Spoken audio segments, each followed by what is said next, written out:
સુરત શહેરમાં દિવસે ને દિવસે લૂંટ તથા મારામારીની ઘટનાઓ વધી રહી છે તેમાં કોઈ વિમત નથી કારણ કે શહેરમાં જાણે ગુંડા રાજ ચાલી રહ્યું હોય તેવી રીતે અસામાજિક તત્વો શહેરના લગભગ દરેક ખૂણે પોતાનો આતંક મચાવી લોકોને ધાક ધમકીથી લૂંટવા જેવી ઘટના જાણે સામાન્ય બની ગઈ હોય તેવી રીતે સુરતના સિંગરપુર ડભોલી ચાર રસ્તા પાસેથી સામે આવતા પોલીસની કામગીરી પર અનેક સવાલો ઉભા થઈ રહ્યા છે।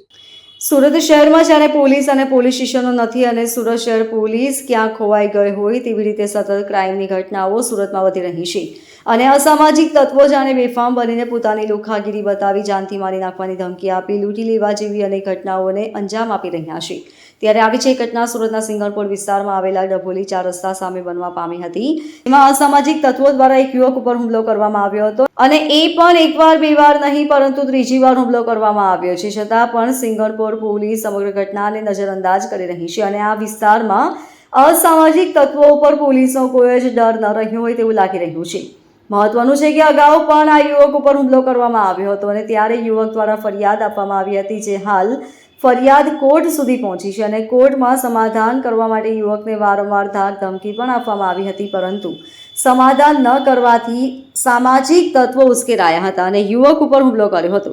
ત્યારે ઉલ્લેખનીય છે કે આ યુવક પાસે તેના કારીગરોને આપવા માટે 50,000 રૂપિયા રાખ્યા હતા। જો કે આ પૈસાની પણ લૂંટ અસામાજિક તત્વો દ્વારા ચલાવી હોવાનું પ્રાથમિક નજરે જાણવા મળ્યું છે। જ્યાં સમગ્ર ઘટના પછી ફરિયાદીની મા પોલીસ પાસે સુરક્ષા અને ન્યાયની માંગણી કરી રહી છે છતાં પણ પોલીસ તરફથી કોઈ યોગ્ય કાર્યવાહી કરવામાં આવતી નથી જેવા આક્ષેપો કરવામાં આવ્યા છે અને ફરિયાદીના માતાના કહેવા મુજબ યુવક જ્યારે દુકાનમાં કામ કરી રહ્યો હતો ત્યારે અચાનકથી બે ઈસમો તેની પાસે આવી જૂના કેસમાં સમાધાન કરવાની વાત કરી હતી જ્યાં ફરિયાદી પક્ષે ના પાડતા તેઓએ આ યુવક પર હુમલો કર્યો હતો અને તેને ઢોર માર મારી તેના પાસેથી કારીગરને ઉપાડ આપવાના કુલ 50,000 રૂપિયા લૂંટી લઈ ફરાર થઈ ગયા હોવાના આક્ષેપ પણ કરવામાં આવ્યા હતા। મારું નામ નીતાબેન સોમાભાઈ છે, મારા છોકરાનું નામ સાહિલભાઈ છે, બરોબર 23 વર્ષનું છે। શું થયું છે સાહિલ સાથે આજે? આજે મારા છોકરાને બહુ માર્યું છે સર। કોણે માર્યું છે? ભાવેશને માર્યું છે અને જીગર બાટલીને। એ રબારી છે। જીગર કોણ છે? એ રબારી છે સર। એ વ્યાજનો ધંધો કરે છે। એ વ્યાજનો ધંધો છે લોકોને, બરોબર। આ પહેલાં પણ ઘટના બનેલી છે 8 વર્ષ પહેલાં મારા છોકરા પર 3 વાર હુમલો થયેલો છે સર, બરોબર। એટલે તમે આનું ડિસિઝન કંઈક લો, બરોબર। વારંવાર મારા છોકરા ઉપર હુમલો કરે એ સારું ના કરે, ક્યારે મારા છોકરાનો જીવ પણ જઈ શકે। તમારા છોકરા પાસે હુમલાઓ થાય છે? એ પહેલાં એ કપડાની દુકાનમાં કામ કરતો હતો, બરોબર। એટલે કપડાં લેવા આવ્યા છે, એમાં કંઈક બોલાબોલ થઈ છે, એમાં એ વખતે એમને માર્યો હતો, બરોબર। પછી અમે ત્યાં રહેતા હતા રાધા સ્વામીમાં, તો એ કે આનાથી ખાલી કરીને જતો રહે એને તને મારી નાખ્યું છે એ ધમકી આલતો હતો।